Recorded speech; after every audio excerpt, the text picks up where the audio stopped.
चिरां जिल्लानि आवगुरि बिसिडिसिनि सिङाव थानाय 4 न' आइ नदि दुब्रि गामिनि जिनेल नार्जारिनि बिसि दिपा नार्जारिया गावनि फिसाजो 12 बोसोरनि महिमा नार्जारिखौ लाना बेंटलाव फैसा बख'नो होनना फैदोंमोन, नाथाय फिसाजोखौबो शिलंआव लानानै थांफादों। मुंख'नो गोनांदि नाथाय शिलंआव गावनि फिसाजो महिमाखौ गोदाव सोराव गारनानै सतेन नार्जारिजों खारना दं। बिथाङा रायजो राजानिसिम खावलायहरो जेन' गावनि फिसाजो आरो बिसिखौबो मोनोब्ला खोन्थाहरनो खावलायो आरो सतेन नार्जारिया खनथामसो बिदिनो लालाय गारलाय खालायबाय थानायखाय दा बिथाङा थाबैनो लाबोफिनाबा आयेननि राहा लानानैबो हमनाय जागोन होनना फोरमायदों। आरो सोरबाफोर नुयोब्ला बे जानबुं नाम्बाराव कल खालामनो खोन्था हरनो हागोन। आंनि गामिया 4 नं आइ नदि धुब्रि होननानै बुङो। आंनि मुङा जिनेल नार्जारि। आं बे 4 नं आइ नदि धुब्रि गामिनि सिङाव थानाय बेक्ति। ओमफ्राय दा आंनि बिसिया आंनि फिसाजो जेनाखि औगुरि एम इ स्कुलाव फरायफुनाय गथ'खौ दाखालि बिस्थिबारखालि बेंकआव थाखा नायहैनो होननानैहाय माने जब कार्डनि फैसा बख'नो होननानैहाय थांदोंमोन। ओमफ्राय बियो बेंकआवबो हाबखायाखै, डाइरेक्ट बियो फिसाजोखौ लाखोमानानै थांदों आरोखि। ओमफ्राय दा बे फिसाजोखौ आङो मोनफिननो थाखाय रिकुवेस्ट खालामदों आरोखि। मोनफिनब्ला आंनो हामगौ आरोखि बे फिसाजोखौ। दा आंहा थाखा फैसाबो गैया लायफिननोबो। दा बिबैनायावहाय गारखोमानानै खानानै फैबाय बियो।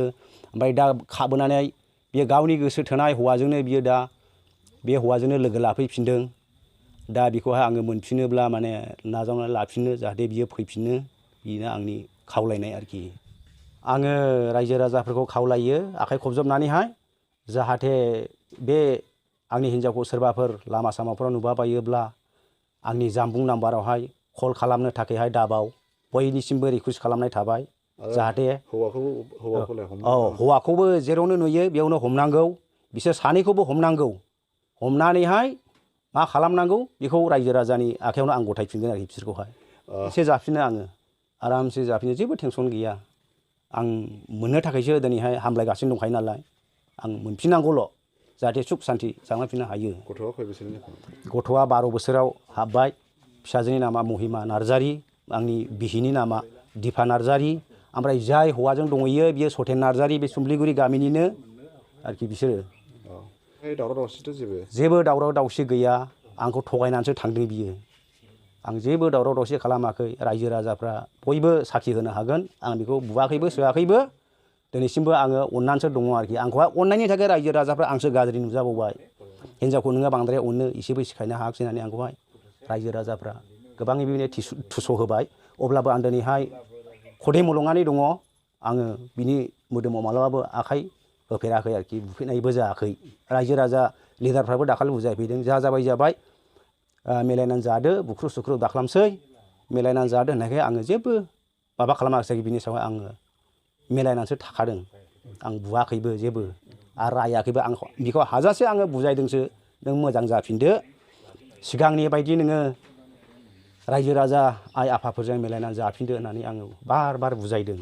थेवब्लाबो माने बियो बुजायब्लाबो लाखाथारा। मथा मथि खनथाम खनब्रैसिम जाबाय खारनाया। बेनो नानियानो डाइरेक्ट साखि होखाबाय, आंनि फिसाजो असेया। आं दा आबसुआवहाय माबा खालामहरबाय। दा आबसुनिसिमबो आंनि खावलायनाय, आबसुआबो जाहाथे आंनि दुखुफोरखौ नुनानैहाय, आंनि समयसाफोरखौ नुनानै जाहाथे रिसिभ खालामो आंनि जेनाखि माबा हरदों बेखौहाय।